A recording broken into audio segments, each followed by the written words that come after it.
सरकार द्वारा अगर कोविड के लिए लाइसेंस अगर मिल जाता है तो मैं जितना चाहूँ हो सकता है कि मरीज़ों को उतना मैं सेवा दूँ और हर एक सेवा दूँ ताकि वो मरीज़ काफ़ी अच्छा हो जाए और यहाँ से ठीक होकर जाए।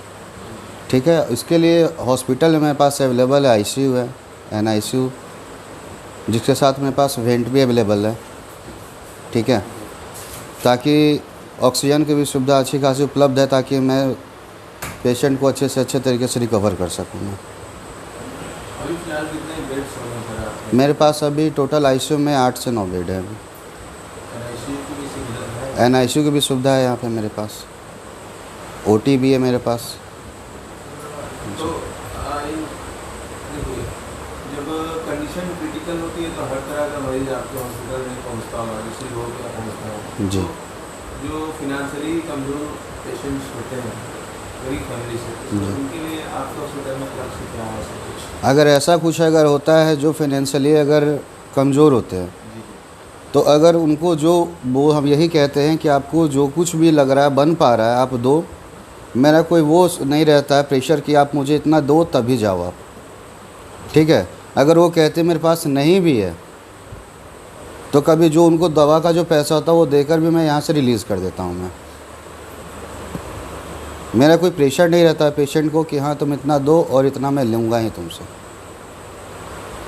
सर कोविड को लेकर चले तो सुनने में ये भी आ रहा था कि तीसरा लहर सर पे है, जिसकी उदाहरण भी आपको कहीं कहीं देखने को मिल रही है। जी जी। तो उस तीसरे लहर में जो ज़्यादा इन्फेक्टेड बच्चों को कर रही है, इसके मतलब जानते हुए सरकार जो है बच्चों को स्कूल जाने की अनुमति दे दी है। सारे स्कूल खुल गए हैं, बहुत से ऐसे जो पार्क वगैरह सब कुछ खुल गए, जबकि बच्चों को वैक्सीनेशन नहीं कराया है। जी। तो सर ये आपको इस पर आपकी क्या टिप्पणी है सर कि स्कूल्स वगैरह बच्चों को खुलना चाहिए? फर्स्ट ऑफ ऑल कोविड है ये तो हम लोग भी जानते हैं कि ये बहुत ही ख़तरनाक है और कोविड की वजह से ही पिछले 2 साल से देखा जाए तो बच्चों का एजुकेशन लाइन भी बहुत वो हो गया था, गिर गया था, जिसकी वजह से अगर सरकार अगर ये कदम उठाई है कि नहीं हम स्कूल खोलें, पार्क्स खोलें या फिर कॉलेजेस खोलें, तो जाहिर सी बात है कि वो लोग भी कुछ सोच समझ के ही कर रहे हैं। और सबसे बड़ी बात ये है कि देखा जाए अगर तो सारे नियम कायदा कानून के साथ ही अगर सरकार बोली है कि आप ये सब चीज़ खोलिए। और सबसे और बात है कि वो लोग स्कूल में भी है तो हम ये चीज़ मैंने भी देखा है कि सोशल डिस्टेंसिंग वगैरह ये सब जो सरकार के जो रूल्स एंड रेगुलेशंस निकाले गए हैं, sanitization, social distancing, each and everything, अगर ये सब चीज़ अगर फॉलो अगर हो रही है तो फिर ठीक है, कोई दिक्कत इशू नहीं है। ये चीज़ होना भी ज़रूरी था क्योंकि एजुकेशन ही बच्चों का बहुत ज़्यादा प्रभावित हो रहा था। ठीक है, अगर वैसा कुछ अगर होता है कि नहीं फिर से अगर केसेस बढ़ रहे हैं तो सरकार इस पर भी एक्शन ले सकता है कि इस चीज़ को हम फिर कुछ दिन के लिए फिर पोस्टपोन कर दें। लेकिन सर बच्चों में कहीं कहीं देखा जा रहा है सर सर्दी बुखार का लक्षण कहीं कहीं देखा जा रहा है, तो आपको लगता है कि सही?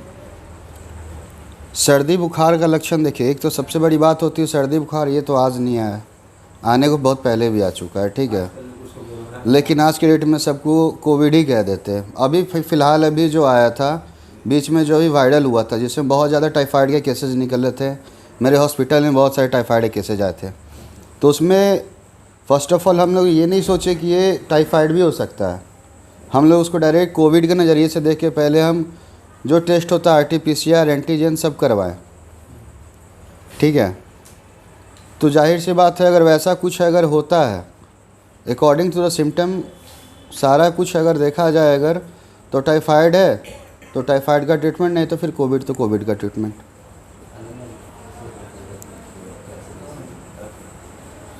सर वैक्सीनेशन कोरोना से बचने के लिए एकमात्र उपाय वैक्सीनेशन है जी। जो आपके द्वारा अभी बताया गया। जी इसके अलावा एज ए डॉक्टर साहब आप हमारे जनता को क्या सजेस्ट करेंगे जिससे इम्यूनिटी लोगों का बूस्ट हो? जी हाँ, सबसे बड़ी बात ये तो वैक्सीनेशन से ये हम नहीं कह सकते कि हमको कोविड नहीं होगा, but the effect of the Covid will be less due to vaccination.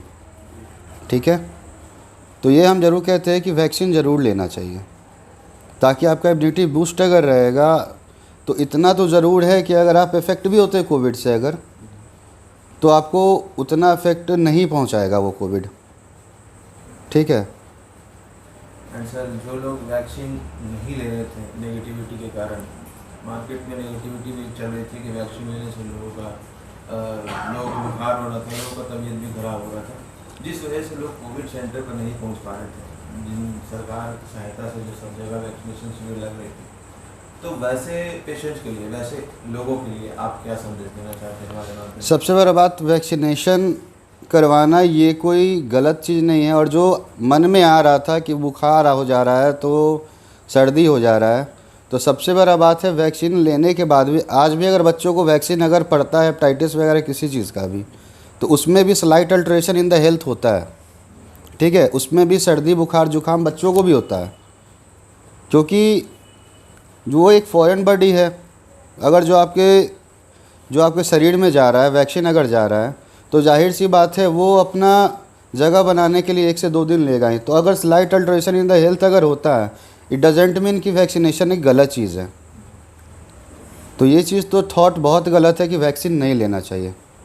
Vaccine ज़रूर लीजिए, ताकि अगर कुछ भी अगर भविष्य में भगवान ना करे अगर होता भी किसी को कोविड अगर, तो उसका जो इन्फेक्शन रेट है वो बहुत कम रहेगा, और एक चांस रहता है कि आप बहुत जल्दी क्योर भी हो सकते हो। सर, अपना ये परिचय दे दें फुल एड्रेस के साथ, कहाँ आपका हॉस्पिटल स्थित है, अपना कॉन्टैक्ट नंबर। मैं doctor Gaurav, director of Aaradhya emergency hospital, और ये हॉस्पिटल जगनपुरा RMS कॉलोनी जो कि यहाँ पे स्थित है, और मेरा कॉन्टैक्ट नंबर है 7632826968। इस पे फर्दर हेल्प के लिए कभी भी आपसे कॉन्टैक्ट किया जा सकता है? जी ज़रूर, थैंक यू।